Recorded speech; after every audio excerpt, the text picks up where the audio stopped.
సుడిగాడు 2 ఎప్పుడు ఉండొచ్చండి? అప్డేట్ ఏమైనా చెప్పగలరు? కథ జరుగుతుంది సార్. ఎందుకంటే మీ సుడిగాడు 1 చేసినప్పుడు కూడా 16 నెలలు పట్టింది ఆ స్క్రిప్ట్ రాయటానికండి. సో ఇప్పుడంతా కొంచెం పాన్ ఇండియా సినిమాల మీద చేద్దాం స్పూఫ్లని సుడిగాడు 2 అండ్ ఐ థింక్ 2026కి we're thinking to release the film అండి. ఆల్ ది బెస్ట్ అండి. థ్యాంక్ యూ అండి. చెప్పండి సార్. సార్ ట్రైలర్ చాలా బాగుంది సార్. Thank you sir.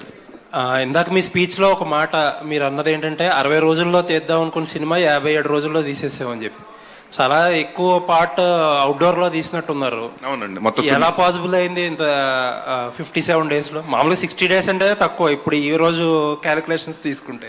అంటే అదేనండి, ఇట్స్ ప్లానింగ్ అండి. కరెక్ట్గా మార్నింగ్ 7:30కి స్టార్ట్ అయిపోయిందండి. అండ్ ఎక్కువ మనకి ఎక్కడ టైం పడుతుందంటే అండి యాక్షన్ ఎపిసోడ్లో టైం పడుతుందండి.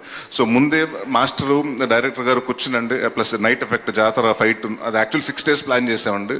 సో దాన్ని అంటే ఖర్చు కూడా ఎక్కువ అవుతుంది. సో పర్ డే ఎంత ఖర్చు అవుతుందని మాకు ప్రొడ్యూసర్ చెప్పినప్పుడు సరేనండి 9 to 6 జనరల్గా 6 to 2 వేస్తామండి. సో మేము 6 to 6 చేసుకుని ఒక 6 days కంప్లీట్ చేయాల్సిన వర్క్ 3 days అలా తగ్గించడం అండి. అండ్ ఇక్కడ ఇట్స్ డెఫినెట్గా మా క్రెడిట్ ఏం కాదండి, అసలు యాక్టర్కి మేము రెడీగా ఉంటాం.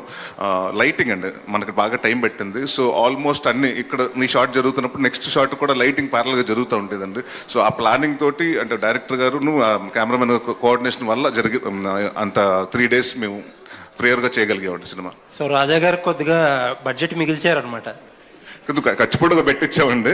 బట్ డెఫినెట్గా మాకెంతైతే అంటే ఎవరు ఏ హీరో కానివ్వండి, ఏ డైరెక్టర్ కానివ్వండి, ప్రొడ్యూసర్ని ఎక్కువ ఖర్చు పెట్టాలని అనుకోడు. తక్కువ మన అనుకున్న క్వాలిటీలో తీయాలి అనుకుంటాం కానీ.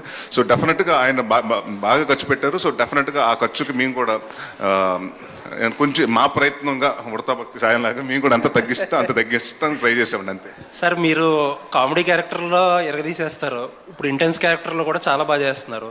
అసలు ఏది కష్టం రెండిట్లో? కామెడీ చేయడమే కష్టం అండి.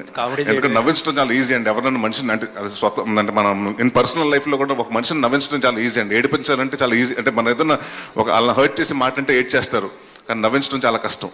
సో యాక్ట్ చేయడంలో కూడా నవ్వించడం ఐ థింక్ హాస్యం కష్టం అండి.